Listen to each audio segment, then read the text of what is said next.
저기요. 네, 시작하겠습니다. 복수결권 허용 반대 기자회견을 시작하겠습니다.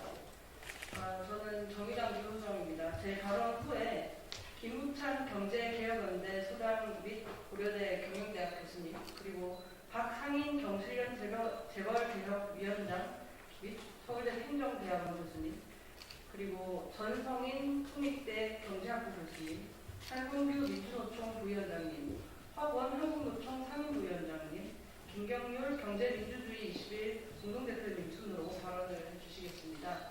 제가 먼저 발언을 시작하도록 하겠습니다.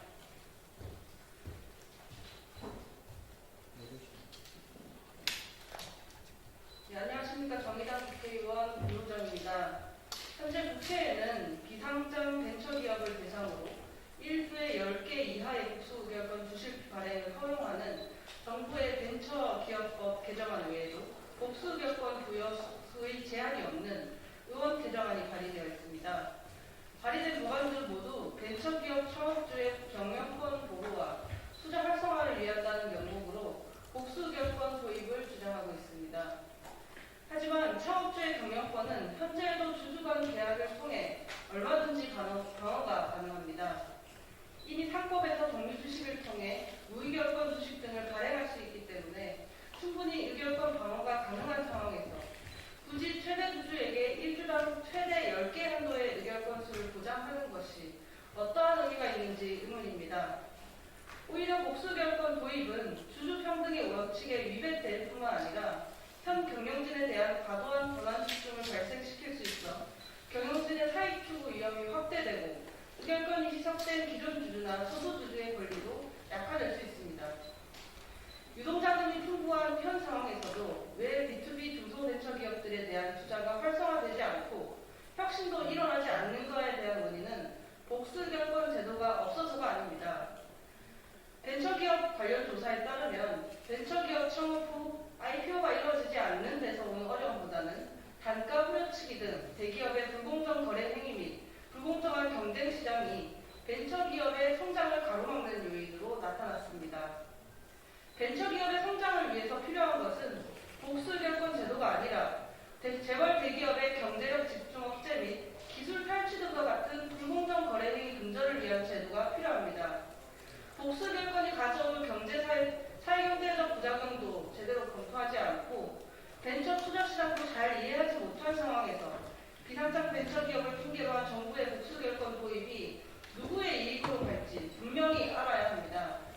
제도 도입 후 규제를 완화시키거나 회사법 개정을 통해 재벌기업까지 확대시킨다면 결국 이 법안은 재벌 세습의 고속도로만 깔아주게 될 것입니다. 따라서 벤처 활성화의 실효성이 의심되고 부작용도 큰 복수의결권 허용 법안의 폐기를 촉구하는 바입니다. 이어서 김우찬 경제개혁연대 소장님께서 발언하시겠습니다. 네, 김우찬입니다. 시간 관계상 두 가지만 짧게 말씀을 드리도록 하겠습니다. 먼저는 문재인 정부의 착각입니다. 문재인 정부는 법안을 내면서 비상장 벤처기업에게 복수권 주식을 허용하면 이들 회사들이 유니콘 기업이 된다고 하지만 이거의 경우를 들어서 생각을 해보면 전혀 그렇지 않습니다. 복수권 주식은 유니콘 기업이 이미 된 기업들이 투자자와 협상을 통해서 얻어내는 일종의 전리품이기 때문에 비상장 벤처기업이 유니콘이 되는 이유가 복수권 주식이 아닙니다. 두 번째는 판도라의 상장을 여는 문재인 정부를 말씀드리고 싶습니다. 정부는 안전장치를 도입했으니 폐해가 없을 것이다 라고 얘기를 합니다. 그 중에 하나가 바로 상장되고 난 다음에 3년이 지나면 복수권 주식을 보통주로 강제 전환한다는 건데 우리나라의 정치, 경제, 언론의 현실을 봤을 때는 그렇게 되지 않으려고 저는 장담을 하고 있습니다. 결국은 모든 기업들에게 복수권 주식을 허용해주는 그런 판도라의 상제 역할을 할 거라고 저는 생각을 하고 있습니다. 이제 공은 국회로 넘어왔고 역사의 주인이 되고 싶지 않다면 이 법안을 거부해 주시기 바랍니다. 이상입니다.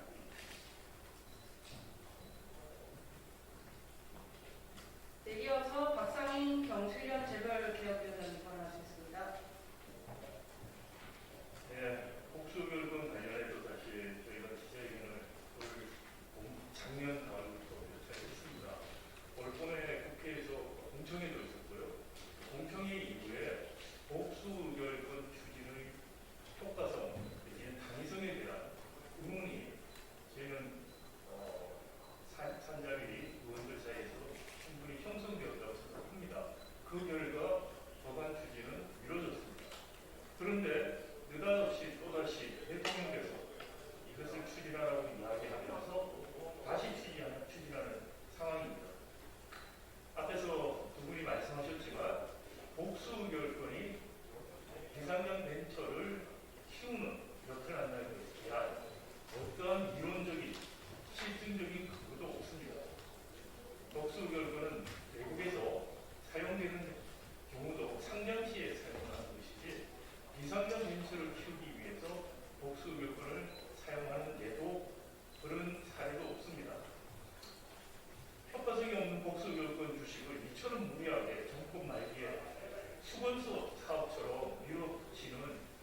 이것을 키우는 규제 완화를 통해서 결국은 재벌들이 원하는 바를 이뤄냈던 역사가 있습니다.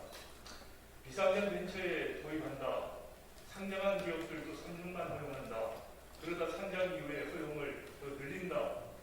벤처 아닌 일반 기업도 한다. 재벌 기업들도 해줘야 된다. 이런 식으로 여론몰이를 할 것은 불을 보듯이 명확합니다.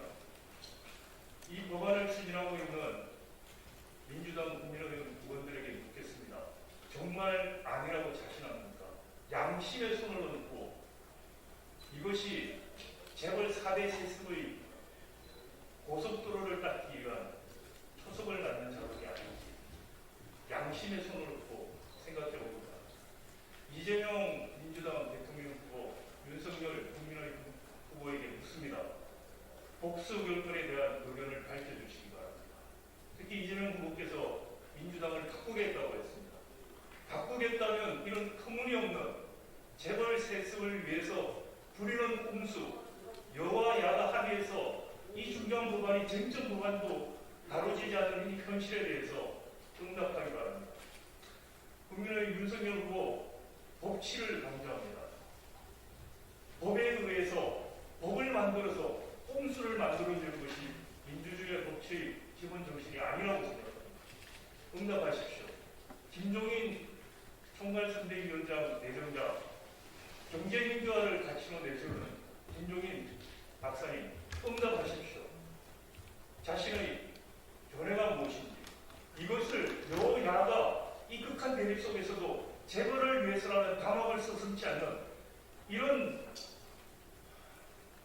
정말 어이가 없고 정말 어처구니 없는 작태를 이 대선을 앞두고 국회가 하는 것에 대해서 여야 정치인들 대답을 해주시기 바랍니다. 재벌 세습을 제도화시키는 것을 원치 않는다면 여기에 안전장치가 있다는 것은 법 하나만 바꾸면 무력화됩니다. 그것을 모르는 국회의원이 있다면 말씀을 해주시기 바랍니다. 민주당 의원들에게 다시 한번 말합니다. 양심이 있다면 그리고 개혁이라는 것을 한때나마 믿었다면 지금이라도 이렇게 말이 안 되는 복수 결론을 입법하려는 작태를 멈추도록 지금 이 시간부터 행동해 주시길 간곡히 부탁드립니다.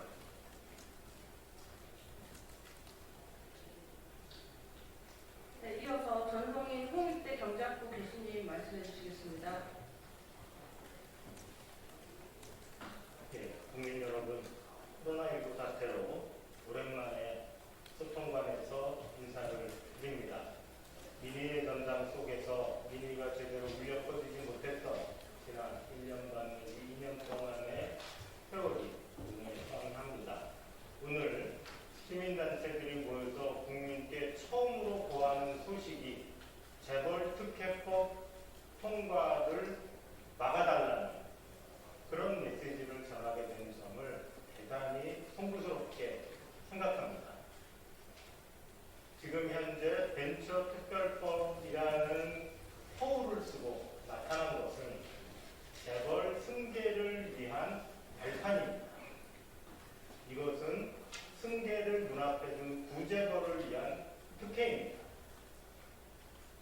물론 네이버, 카카오 등 신흥재벌을 위한 특혜가 정무위에 또 다른 개정안의 형태를 뒤집어쓰고 도사리고 있습니다.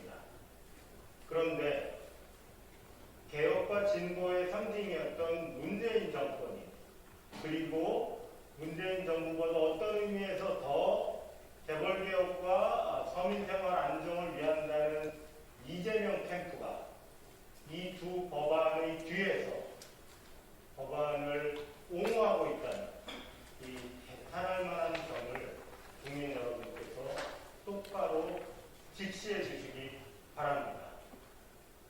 복수결권이 없더라도 정부가 벤처 사업의 지원금 상당수를 지원하고 있는 현실에서 벤처 업계의 흙탕물을 바로잡을 수 있는 다른 방식은 얼마든지 존재합니다.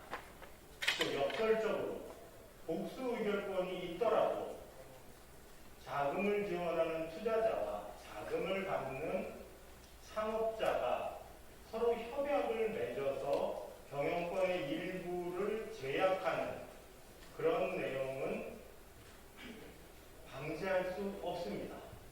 한때 복수의결권이 없어서 미국으로 상장하러 갔다는 쿠팡을 인용한 잘못된 언론 보도들이 있었습니다. 그런데 쿠팡을 보면 미국에서 상장을 했죠. 원래 미국 회사입니다.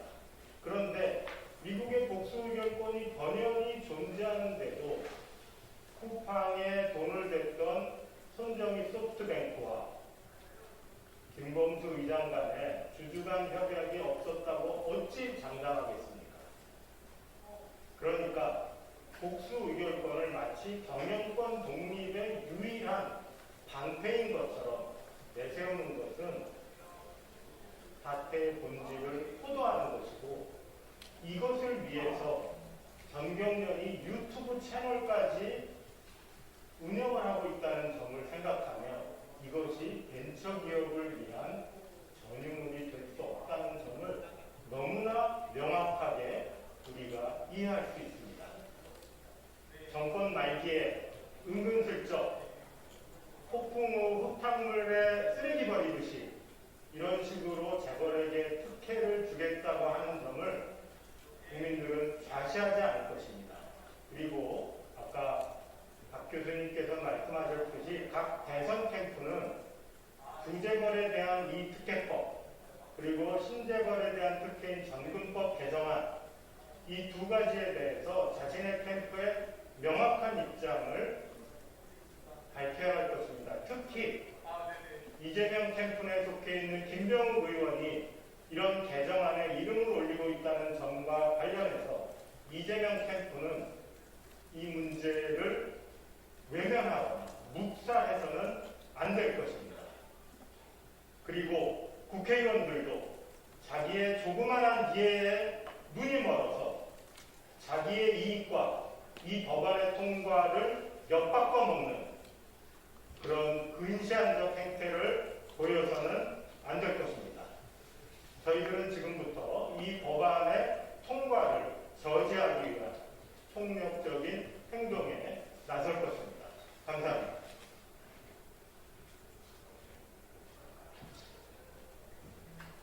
네, 이어서 한성규 민주노총 부위원장님 발언해 주시겠습니다. 예, 반갑습니다. 민주노총 부위원장 이승입니다. 앞에 의원님과 전문가님께서 이구동성으로 말씀해 주셨습니다. 복수의결권 개정안이 우리 사회에 어떤 영향을 미칠 것인지 불을 보듯 뻔하다라는 말씀으로 정리될 것 같습니다. 이 복수의결권 법안은 정경련에서 재벌 집단에서 십수년 동안 꾸준히 요구해왔던 법안입니다. 이것을 해석해보면 이는 결국 법안이다 라고 단정할 수밖에 없습니다.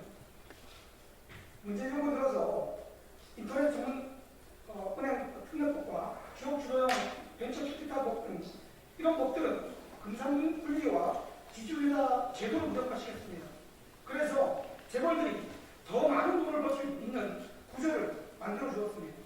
이는 결국 우리 사회에 양극화와 불평등 구조를 더욱 고착화시킨 결과들로 드러나고 있는 것입니다.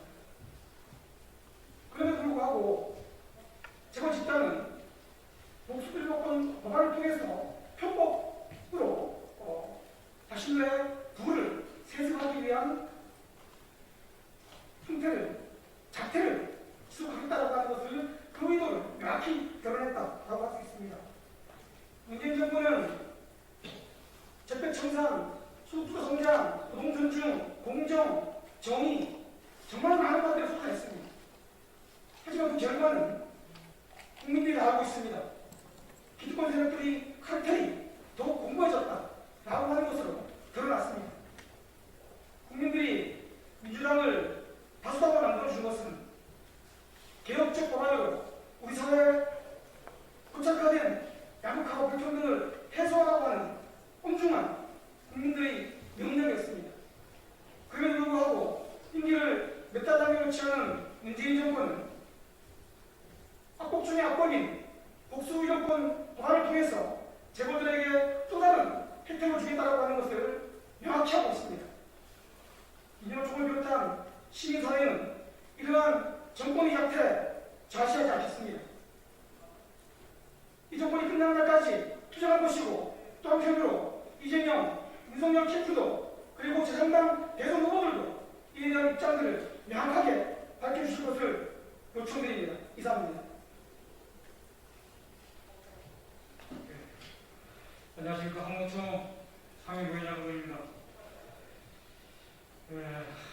정말로 답답합니다. 이 복수일권이 무엇이 문제이고 어떻게 해야 될지에 대해서 수없이 많은 기자회견과 토론회와 우리들의 입장을 받겠지만 문재인 정권이 임기 얼마 남겨있지 않고 지금 이 시간에 또다시 고삐를 놓치지 않고 추진하고 있어 개탄을 정할 수 없습니다.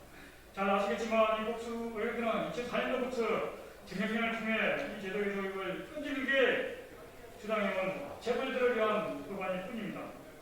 최근 예방 및 재계 증명되는 주장하고 있는 비상장 벤처 기업의 육성을 위한 복수 500건이라는 프레임이 실제 벤처 기업의 육성과 성장에 도움이 잘 되지 않으며 해당 상법상 주류 평등의 원리를 분명하게 훼손하고 있고 대주주 지배층을 심화시키며 무능한 경영진에 대한 과도한 보호로 이어질 수밖에 없는 것입니다. 벤처기업 등 중소기업이 창업 후 단가 불협시기, 기술 탁출 등 대기업에 대한 불공정 거래 행위에 대해서 먼저 처벌을 가하는 것이 지금 현재 가장 시급한 문제이고, 불공정한 경제 시장이 벤처기업의 성장을 가로막고 있는데 이 부분에 대해서 먼저 정리를 하는 것이 문재인 정부가 가장 먼저 해야 될 일입니다. 그럼에도 불구하고도 이 복수의권을 추진하고 있다면서 촛불의 정신을 완전히 훼손한 문재인 정부의 비개혁적인 모습이 드러났다고 하지 않을 수 없습니다. 한국노총을 비롯한 시민사회단체는 벤처기업의 성장을 위해 근본적으로 필요한 것은 우리 사회의 가장 큰 대표 중 하나인 재벌 대기업의 경쟁력 집중과 불공정 거래 행위 문제 해결에 가장 큰 해결책이라는 것을 다시 한번 주장하면서 우리 박상현 우리 교수님께서 나와 계십니다. 박상현 교수님께서 얼마 전에 이런 주장 가졌습니다. 2022년 기준 5월 공시 대상 기준으로 해서 55개 재벌 총수기가의 평균 지분율은 3.6%이지만 57%의 의결권을 행사한다는 것은 무엇을 말하겠습니까? 다시 한 번 더 문재인 정부는 재벌 기업의 후퇴에 전선해서 더 이상 발버둥치지 말고 재벌 개혁을 위한 마지막 시민단체의 목소리를 끝까지 결정해서 임기가 얼마 남지 않았지만 최소한 복수의권 비상장 기업 벤처기업 성장에 대한 이 부분에 대해서는 결단코 법이 통과되어서는 안 된다는 사실을 강조합니다. 이상입니다. 고맙습니다. 정경수 21 대표를 맡고 있는 김경민 대표입니다. 앞선 분들이 많이 법안의 문제점을 밝혀서 짧게 몇 가지만 말씀드리겠습니다. 문재인 정부 그리고 또 김경욱 의원 안들에서 나타나는 것이 벤처 활성화를 위해서 대규모 투자에 따른 경영권을 보호하겠다 이런 말씀을 하고 있는데요. 대규모 투자와 경영권이 관계없다는 것이 극명하게 드러난 사건이 대장동 화천대유 사태입니다. 투자 금액과 경영권은 아무 상관이 없습니다. 그리고 벤처에서 대규모 투자와 관련하여서 이와 같은 복수기업 요청도 실무에서는 사실상 들어보지 못했습니다. 그리고 문제가 되고 있는 법안들 박상현 교수님께서 밝혀주셨지만 단서 조건으로 상장 후 3년 이내에는 보통주 의결권으로 전환한다 이렇게 되어 있습니다. 이게 지금 자기 모순을 스스로 드러내고 있는 겁니다.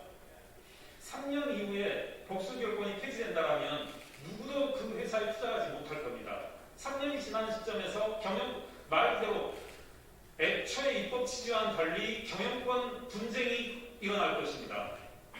이처럼 자기 모습을 내포하고 있는 법안을 벤처 활성화라는 명목으로 실질은 재벌에 대한 세습 빼고 도구로 재벌에 대한 특혜로 드러나고 있는 이와 같은 법안을 추진하는 문재인 정부를 규탄합니다. 전 국민적인 그리고 시민사회의 저항에 맞붙을 것입니다. 이상입니다.